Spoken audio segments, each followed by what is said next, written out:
Voilà, bonjour tout le monde. Aujourd'hui, on revient encore pour poursuivre la correction de la fiche numéro 2 du TD d'analyse 1 L1 MPI. Aujourd'hui, on va commencer par l'exercice 3.4. Et l'exercice 3.4, on donne x dans R plus, n en entier naturel supérieur ou égal à 2, et on considère un cas dans l'ensemble des entiers compris entre 0 et grand N, et on définit un élément xk comme étant k fois x moins la partie entière de k fois x. Alors la première question est de montrer que pour tout cas dans cet ensemble-là, kx appartient à l'intervalle 0. Alors ici, il suffit juste d'appliquer la définition de la partie entière. Par définition,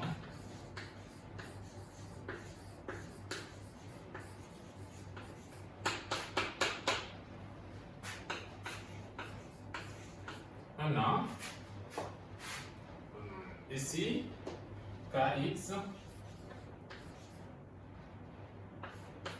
sa partie entière est inférieure à kx qui est strictement inférieur à la partie entière de kx plus 1. Et après, qu'est-ce qu'on fait? On fait la soustraction, on retranche e de kx partout, ce qui implique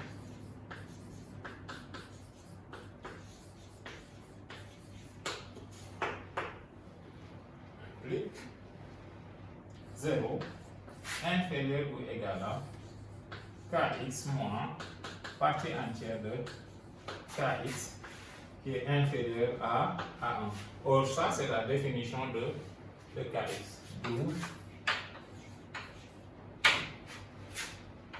xk appartient à l'intervalle 0,1, quel que soit k appartenant à l'ensemble 0, 1 jusqu'à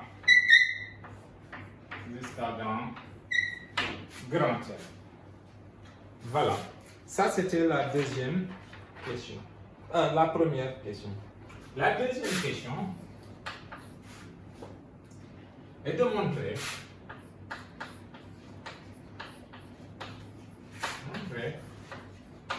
qu'il existe un I, un J dans l'ensemble 0, 1 jusqu'à grand N avec I différent de J et que la valeur absolue de xi moins xj soit plus petit que 1 sur grand N. Alors ici, la démarche est de faire une subdivision de l'intervalle 0,1 en une réunion d'intervalle de longueur 1 sur grand N. Voilà, exemple, ce qu'on veut démontrer, c'est que, par exemple, on prend, par exemple,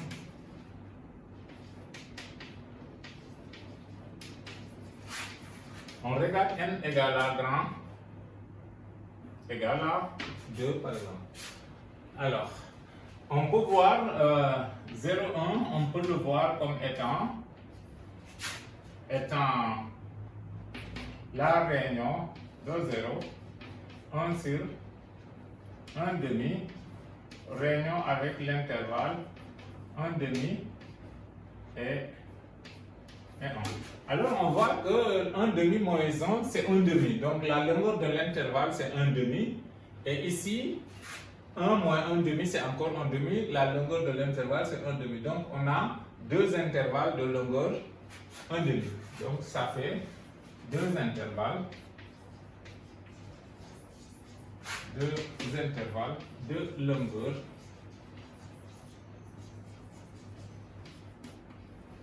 1 demi. Maintenant, ici, on prend K appartient à l'ensemble 0, 1, 2. Ça veut dire qu'on a un ensemble de x0, x1, x2, d'accord, qui a trois éléments. Alors, mais tous ces trois éléments-là sont dans 0,1 qui est égal à ça. Or, x0, x1, x2 sont tous dans 0,1 qui est égal à 0, 1 demi, union, 1 demi, 1. Alors, qu'est-ce qui se passe? On a trois éléments dans un ensemble de deux éléments, donc forcément, il y a au moins deux éléments qui sont soit ici, soit là. Donc, il y a au moins deux éléments distincts qui sont dans un intervalle parmi les deux. Et c'est ça qu'on veut en réalité généraliser. D'accord? Alors maintenant, soit grand N qui est supérieur à 2. Alors, quel que soit K appartenant à l'ensemble 0, 1 sur 0, 1 jusqu'à grand N, on a K plus 1 sur grand N moins K sur grand N égale à 1 sur grand N. Et donc, l'intervalle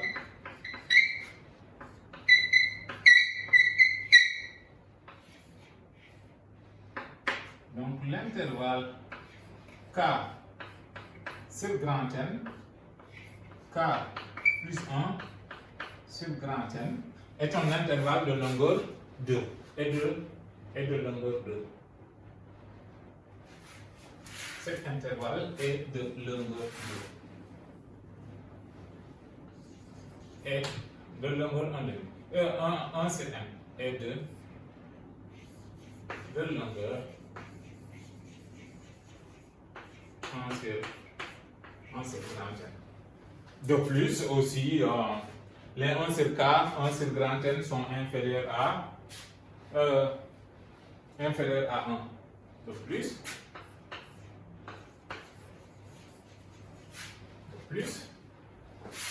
quel que soit K appartenant à l'ensemble 0, 1, jusqu'à grand N, moins 1, on a K, on a 0 inférieur à K sur grand N qui est inférieur ou égal à 1. D'accord? Donc, on peut donc vérifier facilement que l'intervalle 0,1 c'est égal à la réunion jusqu'à grand N moins 1. On peut le voir comme cette réunion K variant de 0 des intervalles de la forme K sur grand N, K plus 1 sur grand N. Facilement, on peut vérifier que ça, c'est cette réunion-là. Alors, donc, K allant de ça à grand N, on a grand N ensemble, intervalle. Donc, ici, l'ensemble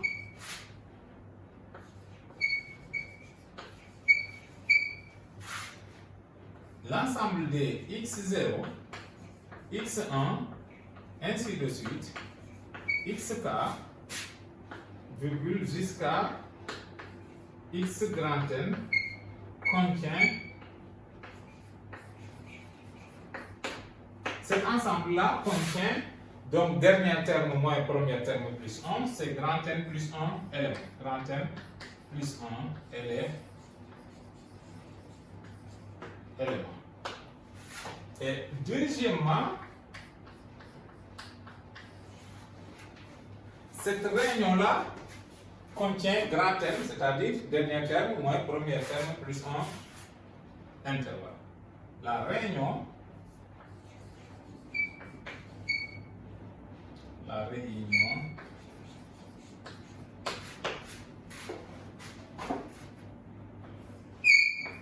grand N plus 1 moins 1, cette réunion-là, K variant de 0 jusqu'à N des intervalles de la forme K sur grand N, K plus 1 sur grand N, A pour cardinal, pour cardi, A pour cardinal. Le cardinal de cet ensemble-là est grand N.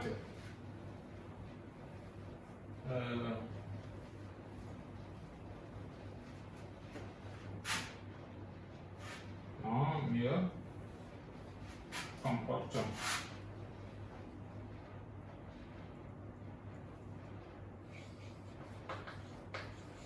C'est une réunion. C'est une réunion de grand N inter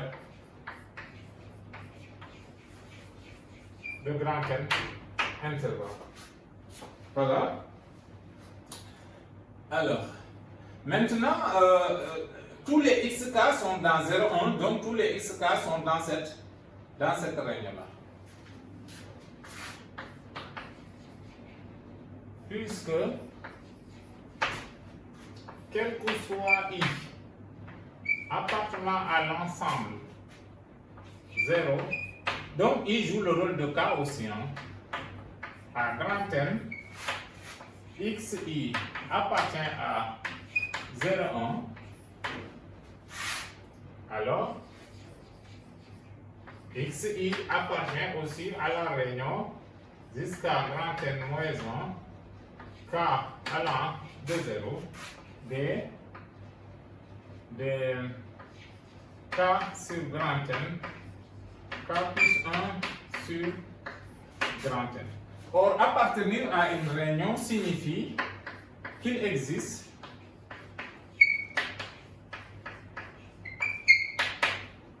donc il existe un K0 dans l'ensemble 0, 1 jusqu'à grand N moins 1 tel que le xi soit dans l'intervalle K0 sur grand N, K0 plus 1 sur grand N. Alors, ça c'est une chose. Maintenant, ici on a n plus 1 élément. Dans n intervalle, il va exister un K0.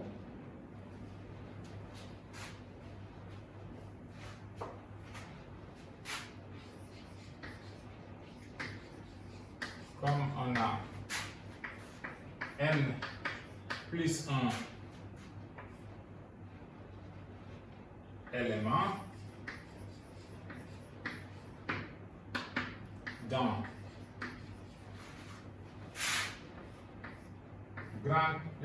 une réunion de n intervalle,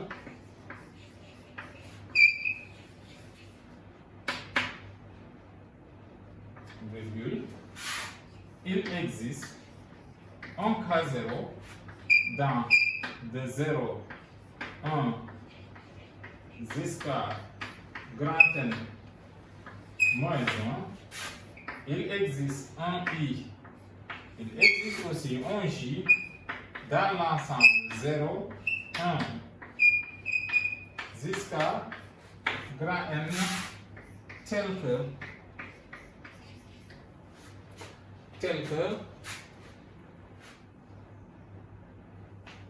ici I est différent de J et que le XI virgule le XJ soit tous les deux dans l'intervalle K0 sur grand N et K0 plus 1 sur grand N. Donc, N plus 1 élément dans une réunion de N intervalles, alors forcément il y a deux éléments distincts qui sont dans un intervalle. Alors, et maintenant, on va traduire le fait que XI et XJ soient dans cet intervalle.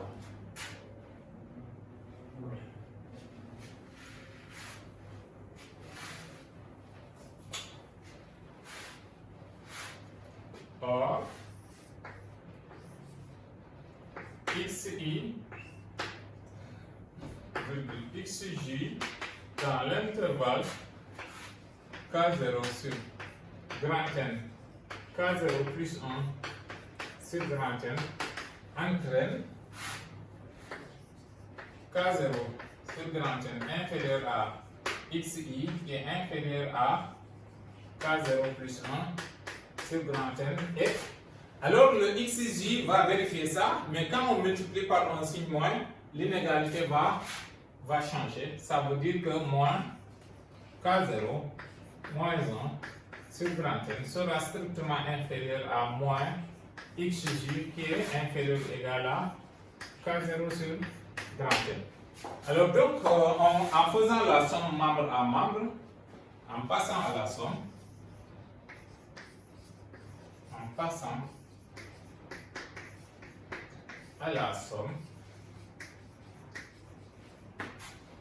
virgule, on a point. Donc, la somme de ces deux-là, ça fait moins 1 sur grand N strictement inférieur à XI moins XJ qui est strictement inférieur à cette somme-là qui est égale à 1 sur grand N. Donc, moins 1 sur grand N plus 1 sur grand N de l'autre côté implique ce qui implique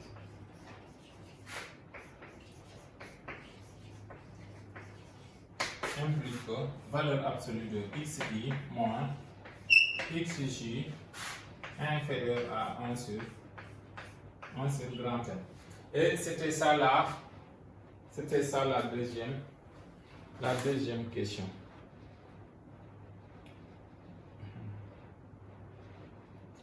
Troisième question.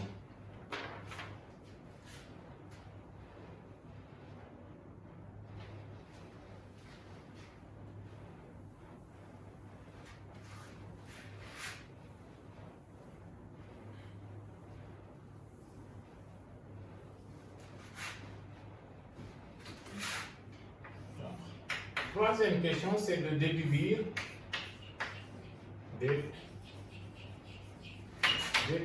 qu'il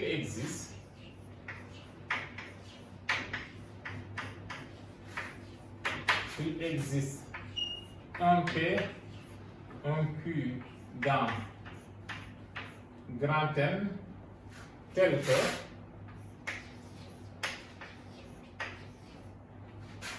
que 1 inférieur ou égal à Q qui est inférieur à grand N et 0 inférieur ou égal à P qui est inférieur à grand N tel que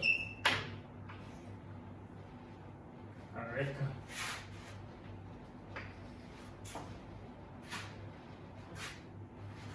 quelque valeur absolue de Q x moins P soit inférieur à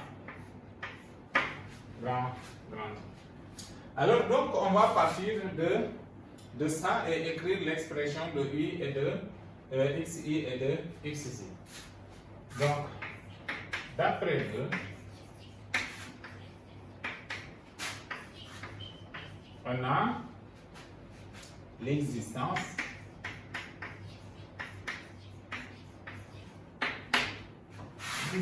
de I différent de J tel que valeur absolue de XI moins XJ soit plus petit que 1 sur grand N.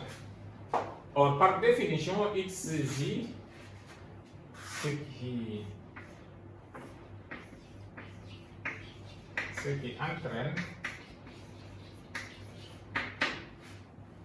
par définition de XI, valeur absolue de I fois X moins la partie entière de I fois X moins.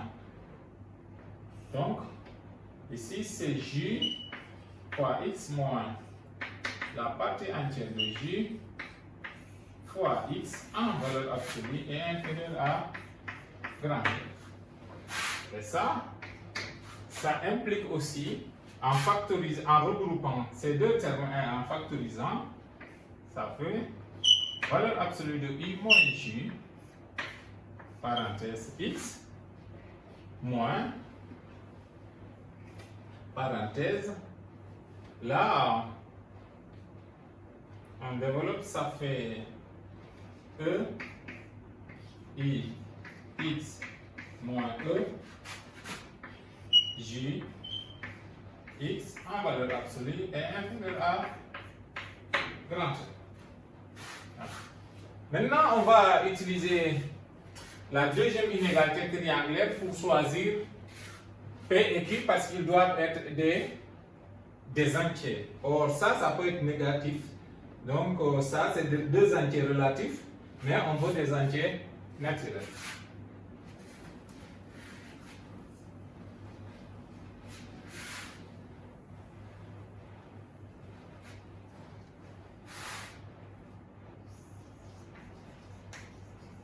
Comme on sait que valeur absolue de I,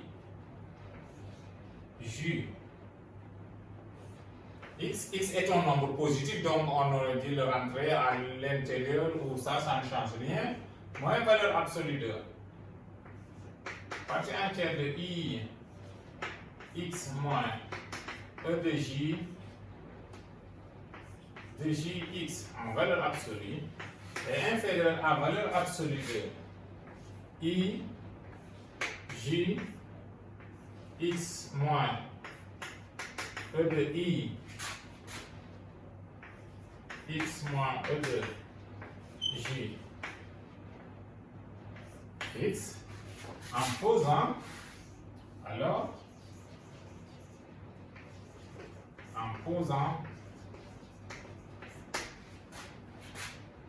Q égale à valeur absolue de I moins J et P égale à valeur absolue de E de I X moins E de J X,